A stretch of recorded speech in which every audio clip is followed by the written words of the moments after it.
សូមជូនរឿងព្រះវេស្សន្តរ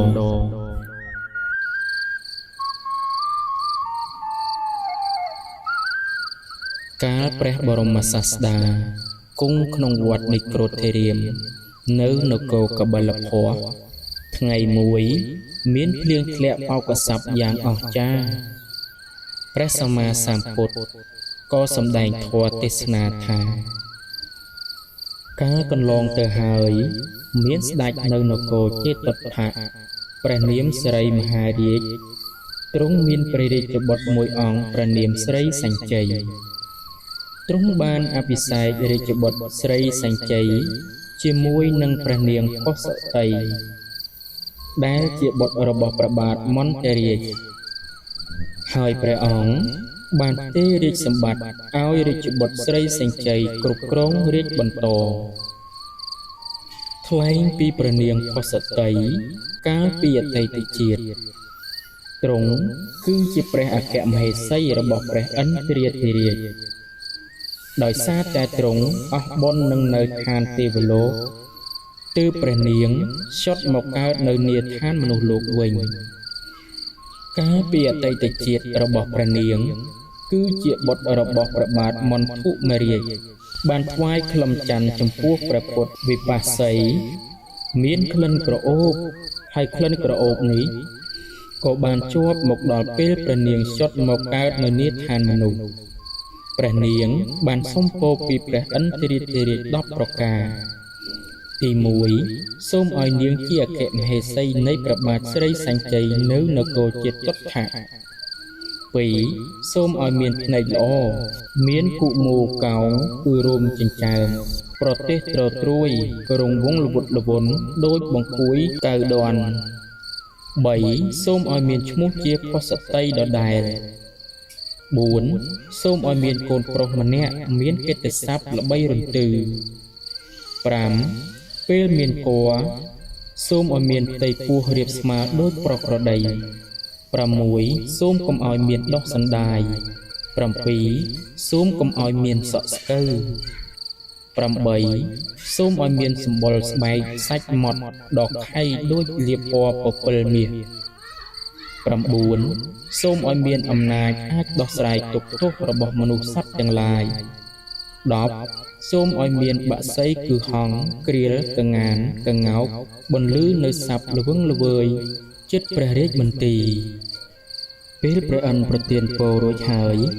ព្រះនាងក៏ចុតពីទេវលោកមកចាប់កំណើតនៅក្នុងផ្ទៃអគ្គមហេសីរបស់ព្រះបាទមន្តរាជលុះពេលប្រសូតមកព្រះនាងមានក្លិនច័ន្ទក្រអូបណាស់ទើបព្រះបិតាថ្វាយព្រះនាមថាផុសតីលុះព្រះនាងចម្រើនធំពេញវ័យក៏បានរៀបអភិសេកជាមួយព្រះបាទស្រីសញ្ជ័យព្រះនាងផុសតីបានសម្រេចនៅពរ9ប្រការហើយនៅសល់តែពរ1ប្រការទៀតប៉ុណ្ណោះទើបព្រះឥន្ទ្រក៏សូមឲ្យព្រះពោធិសត្វយាងចុះចាប់បដិសន្ធិនៅក្នុងផ្ទៃរបស់ព្រះនាងផុសតីក្នុងថ្ងៃជាមួយគ្នានេះដែរក៏មានទេវបុត្រ1000អង្គឆ្យុតពីទេវលោកមកក្នុងត្រកូលអាមាត្យ1000នាក់ដែរចាប់តាំងពីព្រះពោធិសត្វមកចាប់កំណើតនៅក្នុងផ្ទៃព្រះនាងមកទ្រង់តែងតែធ្វើទានជានិច្ចក្នុងមួយថ្ងៃព្រះនាងបានចំណាយព្រះរាជទ្រព្យ80000កហបណៈសម្រាប់សាលាឆោទានទាំង6ដែលព្រះនាងបានកសាងលុះពេលព្រះពោធិសត្វទ្រង់ប្រសូតពីផ្ទៃព្រះនាងផុសតីចំថ្ងៃដែលទ្រង់យាងទៅគ្រឹះស្ថាននៃពួកឈ្មួញកាលនោះព្រះពោធិសត្វក៏បានប្រសូតចំផ្លូវប្រសពនៃពួកឈ្មួញ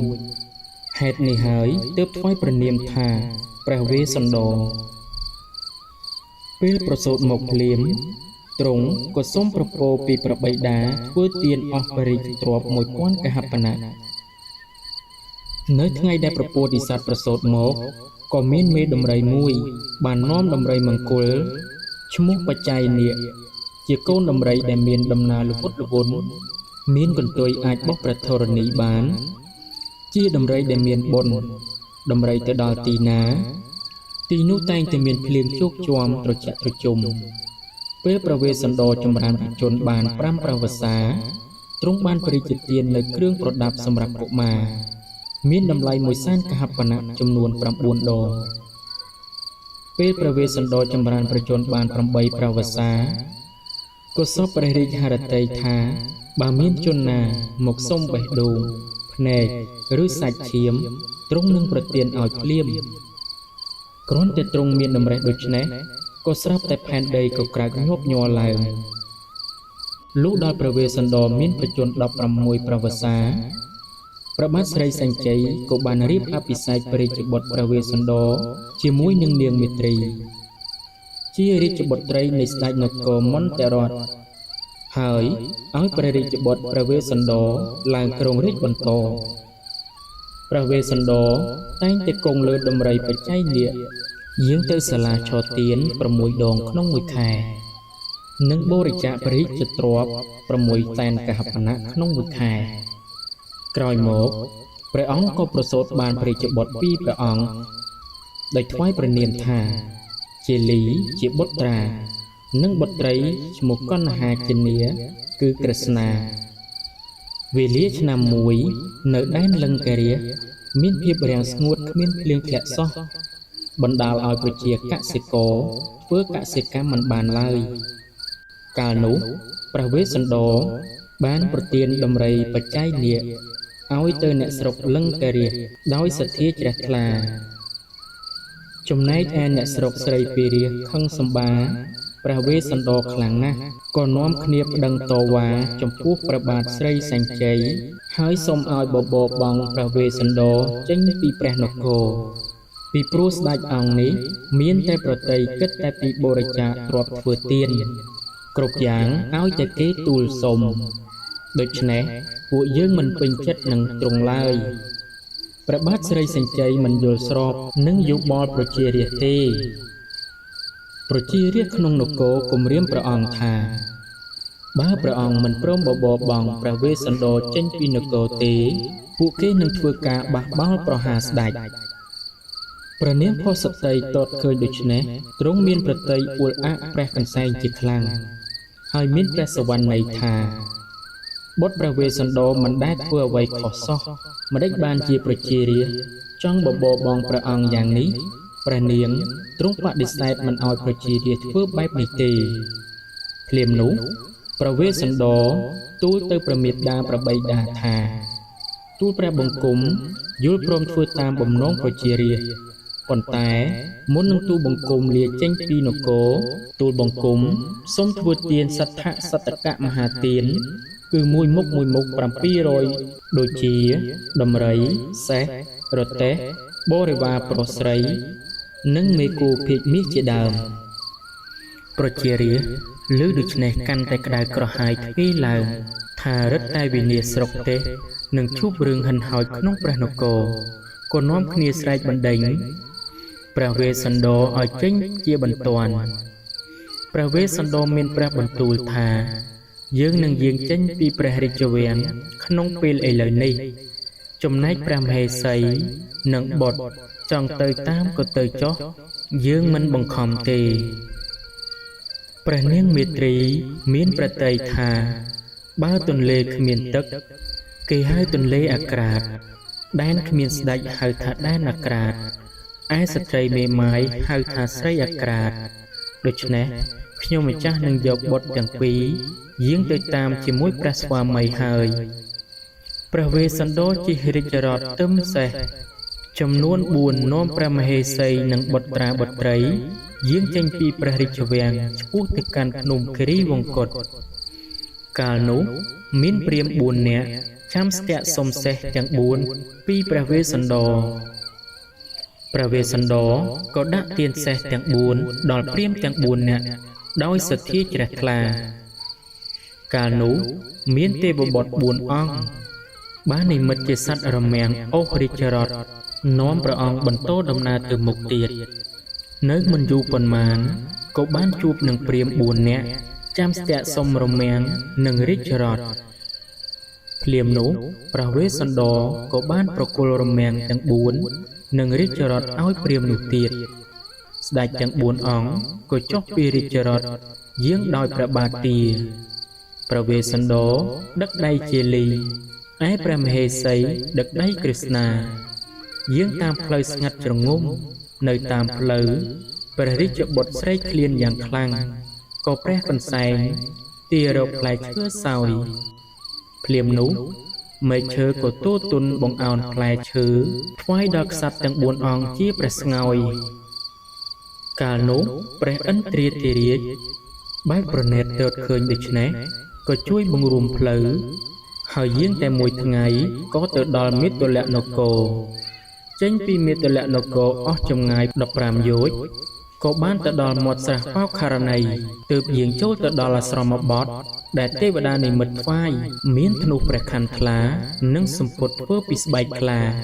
សម្រាប់ព្រះវេស្សន្តរបួសជាតាបសចំណែកឯនាងមេត្រីគង់នៅសម្ពុតធ្វើសម្បកឈើក្រងដោយស្បូវភ្លាំងពានាឈៀងស្មាដោយស្បែកខ្លាបួសជាដូនជីឯព្រះរាជបុត្រទាំងពីរព្រះអង្គទ្រង់ក៏បួសដោយសេចក្តីជ្រះថ្លាចម្រើនភាវនានៅក្នុងអាស្រមចង្កេះភ្នំគ្រីវង្គតឥតមានទុក្ខភ័យអ្វីបានសេចក្តីសុខណាស់ថ្លែងពីតាព្រាហ្មណ៍ម្នាក់ឈ្មោះជួលជូរស់នៅក្នុងស្រុកទុនវត្ថព្រាហ្មណ៍តាជួលជូតែងតែដើរសុំទានគេហើយគាត់សន្សំប្រាក់បាន100កហបណៈក៏យកទៅផ្ញើនឹងមិត្តភ័ក្តិជាព្រាហ្មណ៍ដូចគ្នារួចបន្តដើរសុំទានគេទៀតព្រាហ្មណ៍ទទួលបញ្ញាហើយក៏បានចាយប្រាក់តាជួលជក់អស់ដល់ពេលតាជួលជក់មកទារប្រាក់វិញក៏គ្មានអ្វីសងទើបលើកកូនក្រមុំដ៏ស្រស់ស្អាតឈ្មោះនាងអមិតធីតាធ្វើជាប្រពន្ធតាជួលជក់តាជួលជក់សប្បាយចិត្តណាស់ព្រោះបានប្រពន្ធក្មេងហើយស្អាតក៏នាំនាងទៅស្រុករបស់ខ្លួនពួកក្មេងៗខឹងនឹងនាងអមិតធីតាណាស់ព្រោះនាងចេះបម្រើប្តីដែលមានវ័យចំណាស់ថ្ងៃមួយពេលនាងចេញទៅដងទឹកស្រាប់តែមានព្រាហ្មណ៍ស្រីក្មេងៗនាំគ្នាស្ទាក់ផ្លូវហើយបានវាយធ្វើបាបជេរប្រតិចនាងដោយប្រការផ្សេងពេលនាងអមិតធីតាមកដល់ផ្ទះក៏យំរំអុកតាជួជក់ឲ្យទៅរកខ្ញុំកំដរប្រុសស្រីដើម្បីនៅចាំបម្រើខ្លួនព្រោះនាងលែងហ៊ានទៅដងទឹកដូចមុនទៀតហើយបើមិនដូច្នេះទេនាងនឹងតែងខ្លួនឲ្យស្អាតនឹងអាលដើរទៅរកប្តីក្មេងតាជួជក់កាលបើឮនាងអមិតធីតានិយាយដូច្នេះក៏ព្រមធ្វើដំណើរចូលព្រៃសំដៅទៅភ្នំគិរីវង្គតនៅតាមផ្លូវតាជួជក់ខំដើរទាំងហូរញើសសស្រាក់ហើយក៏បានជួបនឹងឆ្កែចិត្តបុត្រស្រាប់តែឆ្កែទាំងនោះនាំគ្នារត់ដេញខំតាជួជក់ភ័យពេកក៏ស្ទុះរត់ឡើងលើដើមឈើរួចក៏ស្រែកយំរកព្រះវេស្សន្តរចិត្តបុត្រឃើញដូច្នេះក៏ទាញធ្នូគំរាមបាញ់សម្លាប់តាជួជក់តែតាជួជក់ស្រែកប្រាប់ចិត្តបុត្រថាយើងជារាជទូតរបស់ព្រះបាទស្រីសញ្ជ័យទ្រង់បានបញ្ជូនយើងឲ្យមកទទួលព្រះរាជបុត្រចូលព្រះនគរវិញចិត្តបុត្រស្ដាប់ហើយក៏ដោះលែងតាជួជក់តមកតាជួជក់បានជួបនឹងតាបសម្នាក់តាបសសួរតាជួជក់ថាតាទៅណាតាជួជក់ថាមកសួរសុខទុក្ខព្រះវេស្សន្តរតាបសស្ដាប់ហើយក៏ចង្អុលបង្ហាញផ្លូវទៅកាន់សំណាក់ព្រះវេស្សន្តរតាមស្រួលថ្លែងពីនាងមេត្រីក្នុងវេលារាត្រីកាលដែលតាជួជក់ដើរជិតដល់ទីអាស្រមបទព្រះនាងបានសុបិនឃើញបុរសម្នាក់ទៀបសម្បុរខ្មៅស្លៀកសំពត់ត្រឹមជង្គង់ផ្កាសៀតត្រចៀកដៃកាន់អាវុធមុតថ្លាហើយរត់ចូលមកក្នុងបរមសាលាចាប់ព្រះនាងផ្ដួលចាក់ឆ្កៀលយកព្រះនេត្រាទាំងពីរហើយពុះទ្រូងរុំយកថ្លើមនិងបេះដូងទៅស្រាប់តែព្រះនាងភ្ញាក់ប្រកាយភ័យតក់ស្លុតយ៉ាងខ្លាំងរួចក៏ជួបព្រះវេស្សន្តរឲ្យជួយកាត់សុបិននិមិត្តនេះព្រះវេស្សន្តរប្រាប់មហេសីថាសុបិននេះល្អទេមហេសីឆាប់យាងទៅវិញចុះក្រែងបុត្រភ័យខ្លាច ពេលភ្ញាក់ឡើងមិនឃើញព្រះមេត្តាព្រឹកព្រៀងព្រះសូរិយារះព្រះនាងមេត្រីយកបុត្រទាំងពីរមកផ្ញើព្រះវេស្សន្តររួចក៏យាងចូលព្រៃរកបេះផ្លែផល្លាមកធ្វើចង្ហាន់ព្រះវេស្សន្តរទ្រង់ជ្រាបតាំងពីយប់ម្លេះថាព្រឹកនេះនឹងមានស្មោមមកសុំយកព្រះរាជបុត្រទៅហើយភ្លាមនោះតាជូជុក៏ដើរចូលមកដល់ហើយនិយាយសុំជាលីក្រស្នាពីព្រះអង្គព្រះវេស្សន្តរមានព្រះបន្ទូលថាណាស់ហើយចុះយើងមិនជំទាស់ទេប៉ុន្តែតាគួរចាំម្ដាយគេមកដល់សិនតាជូជុទូលតបវិញថាបើចាំព្រះនាងមកដល់ក្រែងទ្រង់មិនព្រមប្រទានព្រះវេស្សន្តរសណ្ដាប់តាជូជុហើយក៏ងាកមកលួងលោមបុត្រថាសូមបុត្រទាំងពីរជួយបំពេញបារមីឲ្យបិតាផងជាលីក្រស្នាគ្រាន់តែទតឃើញតាជូជុភ្លាមមានប្រតិយខ្លាចតាជូជុណាស់ក៏នាំគ្នារត់ទៅពួននៅក្នុងស្រះយកស្លឹកឈូកមកបាំងប្រភ័ក្រកុំឲ្យតាជូជុរកឃើញតាជូជុទទួលការអនុញ្ញាតពីព្រះវេស្សន្តរហើយក៏បោចវល្លិចាប់ចងកុមារទាំងពីរទាញចេញពីស្រះទឹកវាយបណ្ដាលចេញនៅចំពោះព្រះភ័ក្ត្រព្រះវេស្សន្តរភ្លាមនោះតាជូជុក៏ជំពប់ជើងដួលរបូតកុមារទាំងពីរកុមារទាំងពីរក៏រត់ទៅអោបព្រះបាទទាព្រះបិតាទាំងទឹកនេត្រាហូររហាមតាជូជុក្រោកឡើងក៏ស្ទុះទៅចាប់បញ្ឆក់កុមារទាំងពីរពីព្រះវេស្សន្តររួចចងអូសទាញវាយដំឥតប្រណីព្រះវេស្សន្តរទើបឃើញដូច្នេះខ្ញាល់ជាខ្លាំងចង់ទៅទាញធ្នូសឬព្រះខ័នថ្លាប្រហារតាជូជុឲ្យខ្សែប្រាណតែទ្រង់ទប់ប្រតិយក៏បណ្ដោយឲ្យតាជូជុធ្វើតាមអំពើចិត្តតាជូជុក៏នាំព្រះរាជកុមារចេញកាន់ឆ្ងាយទៅពីអាស្រមព្រះវេស្សន្តរកុមារទាំងពីរអស់សង្ឃឹមថាលែងបានជួបព្រះភ័ក្ត្រព្រះមេត្តាទៀតហើយទើបបួងសួងថាសូមឲ្យទេវតាជួយផ្ដល់ដំណឹងនេះដល់ព្រះមេត្តាផងពួកយើងឥតមានទុក្ខភ័យអ្វីឡើយសូមឲ្យទ្រង់យាងមកកុំទាន់ឲ្យសោះព្រះឥន្ទ្រាធិរាជបានសន្តាប់នៅការទូញយំរបស់កុមារហើយក៏បញ្ជូនទេវតា3អង្គនិមិត្តជារាជសីហ៍ខ្លាធំជាខ្លាដំបងមកបង្អាក់ដំណើរព្រះនាងមេត្រីខ្លាចទ្រង់ឆាប់ដឹងដំណឹងនឹងរត់ទៅតាមយកព្រះរាជកុមារមកវិញព្រះនាងមេត្រីកំពុងតែបេះផ្លែផល្លាទ្រង់ក៏ញាក់កន្ត្រាក់ភ្នែកឆ្វេងរកាំភ្នែកស្ដាំជាប្រភ្នូលមិនល្អបេះបានផ្លែឈើបន្តិចបន្តួចក៏រហ័សយាងត្រឡប់មកវិញស្រាប់តែជួបនឹងសត្វខ្លាទាំង3នៅលើផ្លូវព្រះនាងភ័យខ្លាចពេកក៏ដួលសន្លប់បាត់ស្មារតីនៅទីនោះរហូតដល់ពេលប្រលប់ទើបទេវតាទាំង3អង្គត្រឡប់ទៅវិញព្រះនាងមេត្រីភ្ញាក់ដឹងខ្លួនកាលណាក៏មនីមនាប្រញាប់យាងមកកាន់អាស្រមស្រែករករាជបុត្របណ្ដូលហឫទ័យឲ្យចេញមកទទួលមេត្តាភាពស្ងប់ស្ងាត់ធ្វើឲ្យព្រះនាងកាន់តែព្រួយបារម្ភពន់ពេកក៏យាងទៅសួរតាបោះជាស្វាមីព្រះវេស្សន្តរធ្វើជាស្ដីបន្ទោសឲ្យទ្រង់ថាម្ដេចក៏នាងទៅយូរយ៉ាងនេះឬក៏នាងលួចមានប្រុសថ្មីព្រះនាងត្រហោយំនៅចំពោះព្រះភ័ក្ត្រព្រះវេស្សន្តររួចក៏ដួលសន្លប់ម្ដងទៀតលុះព្រះនាងដឹងប្រកាយឡើងវិញព្រះវេស្សន្តរទូលព្រះនាងថាអាត្មា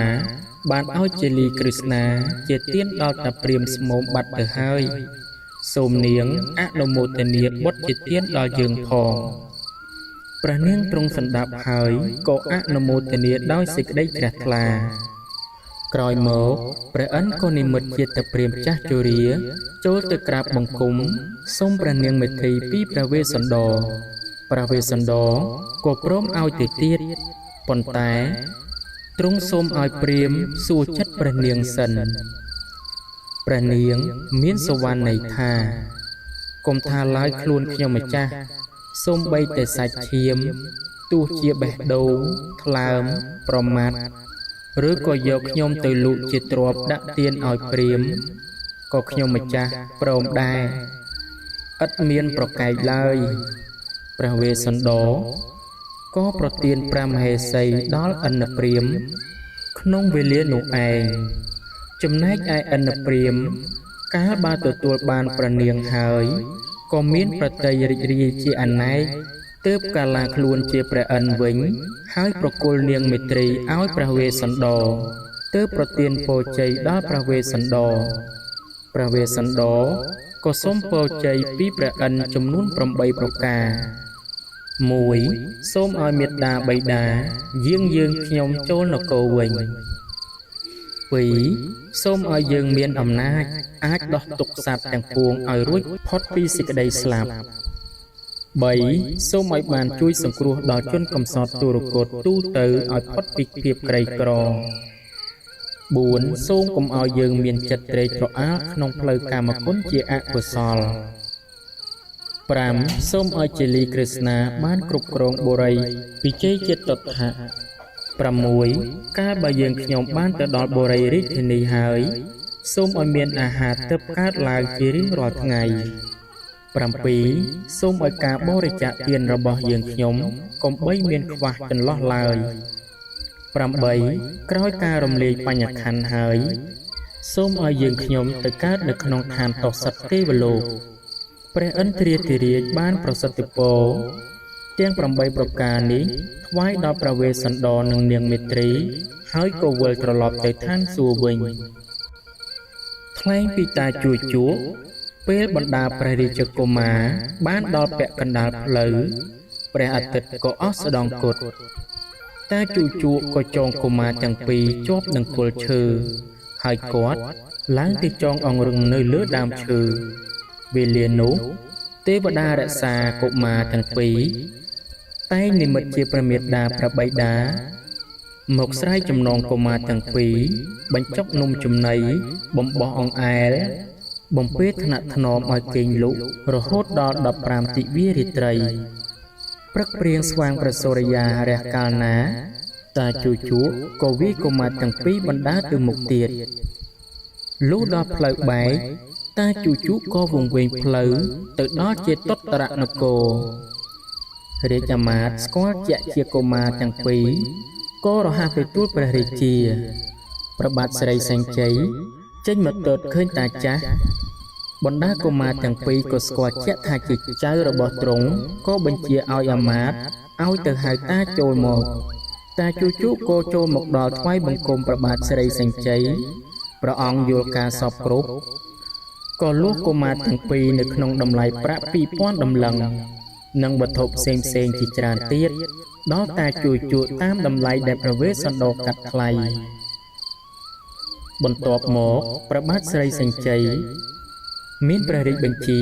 ឲ្យនិមឺនសពមុខមន្ត្រីរៀបចំពិធីជប់លៀងឲ្យតាជួជក់ដើម្បីរំដោះគោះចៅជាលីក្រឹស្នានៅក្នុងពិធីនោះសុទ្ធសឹងជាម្ហូបអាហារដែលមានឱជារសឈ្ងុយឆ្ងាញ់ពោពាសទៅដោយនំបញ្ចុកនិងនំចំណីផ្សេងទៀតតាជួជក់ឃ្លានពេកក៏បរិភោគទាំងចិត្តត្រេកអររហូតដល់បែកពោះស្លាប់នាពេលនោះទៅបន្ទាប់ពីនោះព្រះបាទស្រីសេងជ័យព្រះនាងផុសតីនិងព្រះរាជវង្សានុវង្សព្រមទាំងអាមាត្យមន្ត្រីអ្នកមុខអ្នកការក៏ទៅដង្ហែយាងព្រះវេស្សន្តរនិងព្រះនាងមទ្រីឲ្យត្រឡប់ចូលមកនគរវិញកាលបើបានជួបព្រះភ័ក្ត្រទ្រង់ហើយក្សត្រទាំង6ព្រះអង្គមានប្រតិយកន្សែងខ្សឹបខ្សួលអួលអាក់រកថ្លែងពុំបានរហូតដល់សន្លប់បាត់បង់ស្មារតីទាំងអស់គ្នាពេលនោះមហាមេឃបានបង្អុរទឹកបោកកស័ព្ទស្រោចលើស្ដេចទាំង6អង្គឲ្យដឹងប្រកាយឡើងវិញទាំងអស់បន្ទាប់មកព្រះមេត្តាព្រះបិតាក៏សូមឲ្យបុត្រទាំងពីរលាចាកព្រះភ្នោះត្រឡប់ទៅនគរវិញ ដើម្បីគ្រប់គ្រងនគរចេតតថៈព្រះវេស្សន្តរនិងព្រះមហេសីក៏យល់ព្រមតាមព្រះមេត្តាព្រះបិតាវិលត្រឡប់ទៅនគរជួបជុំរាជបុត្រជាលីក្រឹស្ណាព្រះបាទវេស្សន្តរក្រោយពីបានឡើងគ្រងរាជ្យសារជាថ្មីទ្រង់តែងតែអប់រំបន្ទុំទានបារមីដរាបដល់ព្រះអង្គសោយជីវង្គតនិងអស់ប្រជជនគ្រប់ព្រះអង្គតាជួជក់បានទៅកើតជាទេវទត្តឯនាងអមិតធីតាបានទៅកើតជានាងចញ្ចាជាតបុត្រព្រានព្រៃបានកើតជាធនៈភិក្ខុព្រះបាទស្រីសញ្ជ័យបានជាព្រះសទ្ធោទនៈព្រះនាងផសតីបានជាព្រះនាងសិរិមហាមាយាព្រះនាងមទ្រីបានជាព្រះនាងពំពាយសោធិរាជាលីបានជារាហុលកុមារក្រឹស្ណាបានជានាងឧបុលវណ្ណាឯព្រះវេស្សន្តរបរមពុរិស័ទគឺជាតួអង្គព្រះសម្មាសម្ពុទ្ធនេះឯង